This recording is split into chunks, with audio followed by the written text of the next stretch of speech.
Hey up. Right, first of all, I'd like to thank everybody for their advice regarding my Royal Enfield Classic 500 addiction and how to get control of it. Hypnotherapy was the most popular solution put to me, so I took your advice, got in touch with a local guy who, I have to say, had a bit of a theatrical personality. I vaguely remember him counting down, and then the next thing I knew, he was clicking his fingers and telling me to wake up. I didn't even know I'd been asleep. Now, to be fair, it did say it might take 2 or 3 sessions to sort of, get things under control. And I don't actually feel that different. I'm still madly in love with the mule. But oddly, I did find myself barking at the postman this morning. And I keep getting this strange desire to chase after buses and drink out of the toilet.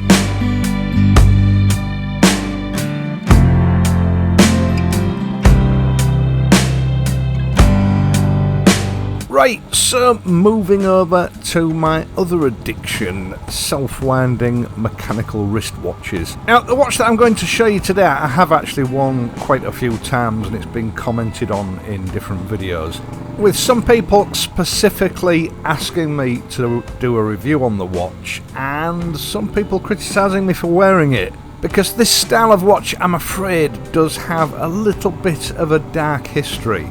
No, actually, I'll rephrase that. It's not the watch itself that has a dark history.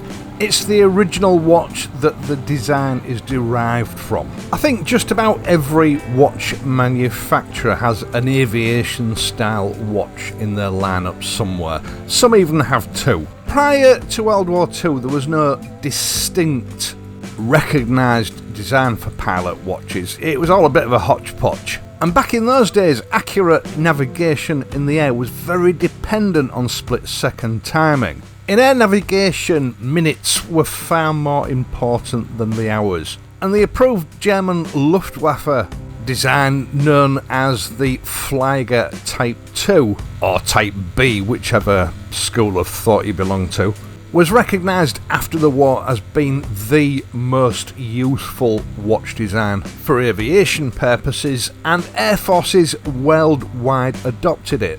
And since then it's become an easily recognised, iconic, classic timepiece design. And this is Orient's entry into that design genre, the Orient Flight.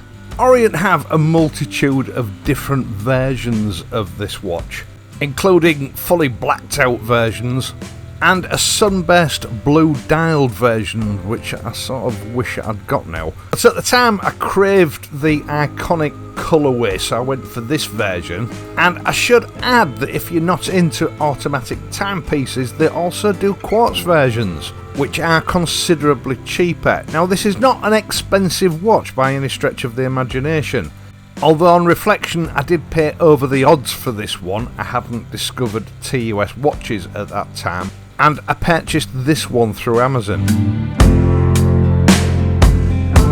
The original Fliegers had a case width of anything up to 55mm. They had to be large and easy to read because of the cockpit environment they were used in. And although this is considerably smaller at 42mm, not including the crown, it is still a proper man-sized watch. The lug width is a very common and easy to source 22mm, with a case constructed from 316L stainless steel, which has been very finely brushed, a radial brushing on the top and linear on the sides, which gives the case a tool-like presence, while still retaining a luxury quality feel. It has a flat hardened mineral crystal, which after more than a year of at times hard rough use is still scratch and chip free, despite the fact that the crystal actually protrudes from the bezel slightly. The crown is a decent size, so it's easy to use, but it's not the usual design you'd expect to see on an aviation watch. It's quite plain and conventional, but it does have the Orient trademark stamped into it. And I have to say, from my point of view, it doesn't detract from the look of the watch. Lug to lug width is only about 47mm, So despite the fact that it is a reasonably large watch, it does tend to wear quite small, but it still gives great wrist presence. In fact, surprisingly, among all the watches that I own, this seems to get more comments than any other. It is a clean, classic, vintage look that seems to have a lot of appeal. It certainly gets noticed.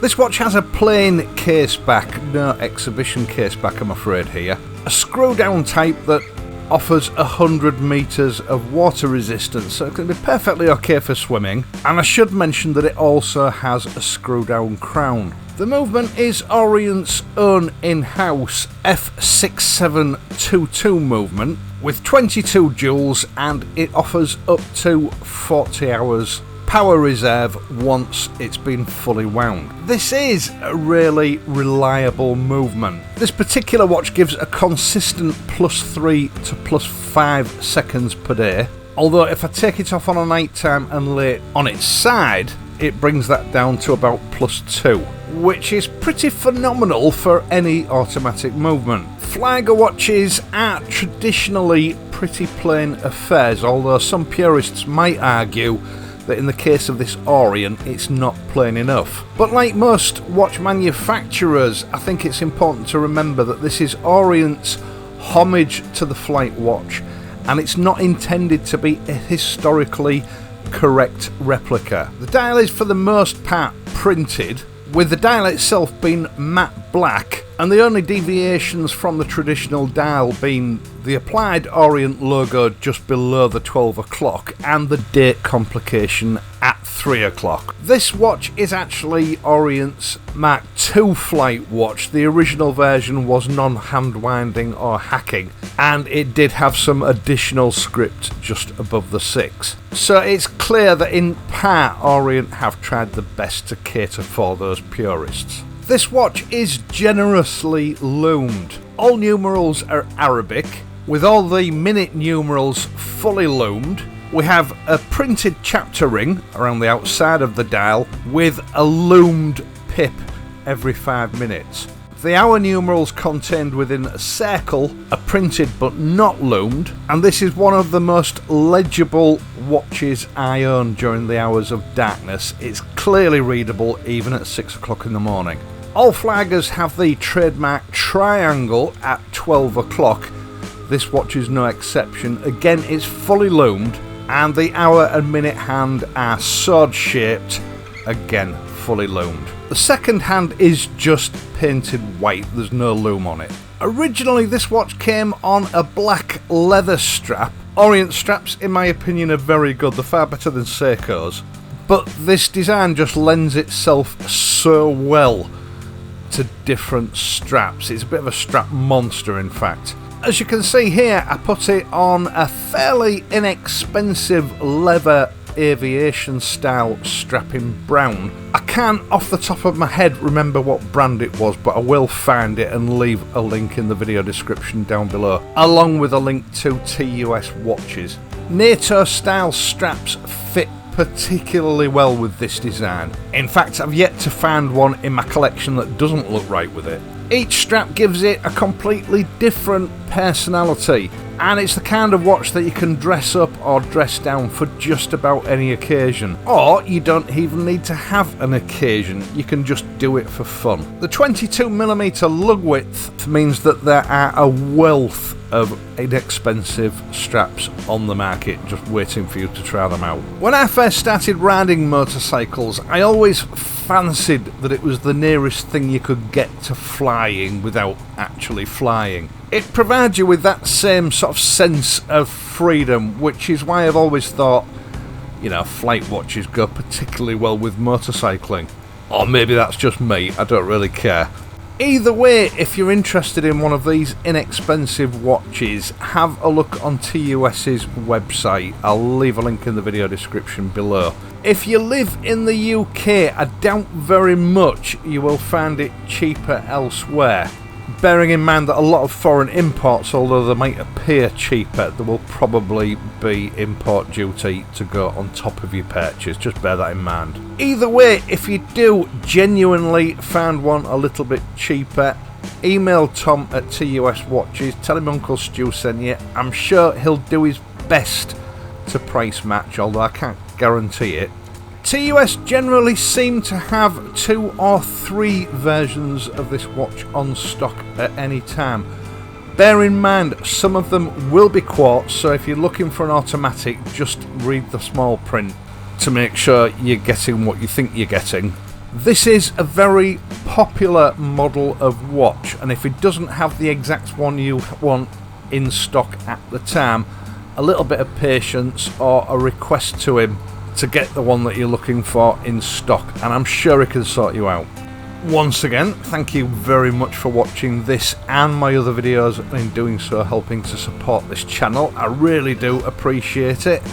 Please consider leaving a like for this video and subscribing to the channel if you're not already a subscriber. It does help me out when you do that. I am of course going to be back on Friday, so until then, if you're still riding, ride safely, and I'll see you soon.